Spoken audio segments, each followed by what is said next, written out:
What would you say for newbies in the digital field? You write a blog and you have 4 blog posts about digital youth work. Mm-hmm. Also, you've been exploring this area for quite a while. So if I'm a youth worker who considers himself as, okay, I'm a newbie, I don't know, I avoided this thing for a while. They are quite complicated. And now this situation forces me to start. And it's huge, it's a lot, it's complex. Any advice you would give to a newbie? First of all, try to analyze your starting point. Meaning that if you already have a group of youngsters you are working with, then basically it's done, because you can establish a platform or a couple of platforms that you can experience logging in and meeting online with them. And then they can help you. Not meaning that they can come up with some ideas for the activities, they will not. There's no such thing as digital natives, but they can help you to be more confident with the tool, because this is what they are, more confident with the tools because they have used it more, and they have less worrying about doing something wrong with it. So if you have a group to work with, my advice would be try to do some experiment with and within your own group. Let's meet on Zoom, Meet, whatever, and let's try to have fun online. Come up with some proposal yourself. I will bring a couple of proposals myself, and then we see which one is the best. Put some little bit of challenge as a good little gamification tip and make it more spicy. Then what I wrote in my blog post, being online is mostly a visual experience, at least so far. So that's the plan you may want to engage your youngster with.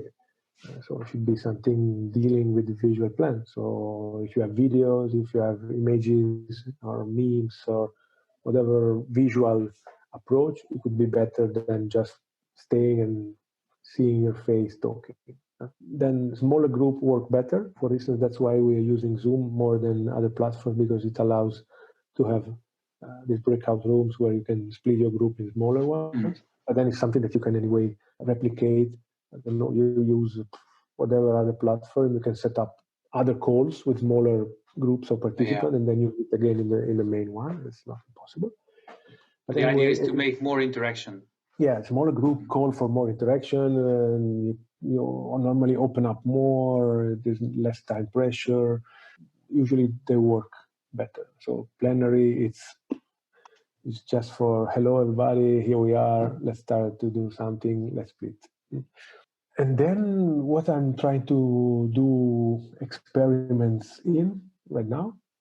Again, it's a bit of secret, but me and some friends were trying to not even use video conferencing tools, but try to use video games as meeting places. So meet in a game. Exactly. In an online game. Try to meet in an online game. This is, it's complicated for a number of reasons. First of all, game costs. A game can cost a lot of money, and then you need hardware to play it, which can cost much more money. But, some game, I don't know, Fortnite, I don't like it at all. I find it very childish game.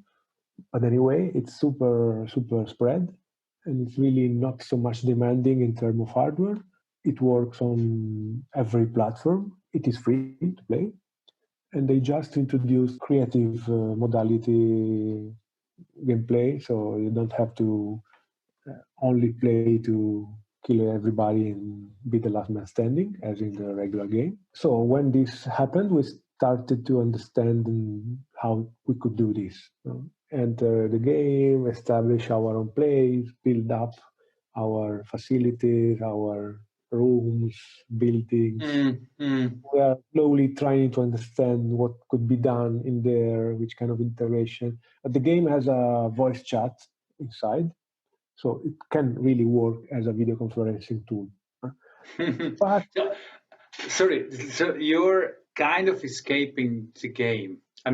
To use it for something else. Coming back to your theme. Why not? Exactly. But I have to admit that I can do it from the moment they allow me to have a non-competitive version of the game. Otherwise, it would not be possible. Oh, yeah. In that game. But for instance, another experiment that we did, but then we decided to quit because it could be too costly, is to do exactly the same in Red Dead Redemption. which is a video game based in the Far West, where you can ride on your horse for a day in a field or in a forest without meeting anybody. So why don't we meet somewhere and we stay in the forest for one day to do our activities as an So outdoor activity? you do outdoor activities in Red Dead Redemption. We were thinking about it, but then decided to let it go for now, because come on, 60 euros of game plus a console or a gaming PC plus a reliable connection becomes a bit too much excluding for quite some people. Silly game like Fortnite, it's free, it's not very much demanding in terms of hardware. It can be a easier first step. But the idea is still there. Yeah. So the more complex games become, like the richer experience they can give, there's a chance of using the game for something that's different than the narrow scope of the game itself. Context matters. Dialogue is important. The context for this clip is a podcast episode. You can access that conversation at the link in the description. If you are interested in similar content, follow us on our platforms. If you would like to support us in creating content, you can contribute by giving us your feedback or support. You will also find links to these in the description. Thank you for stopping by.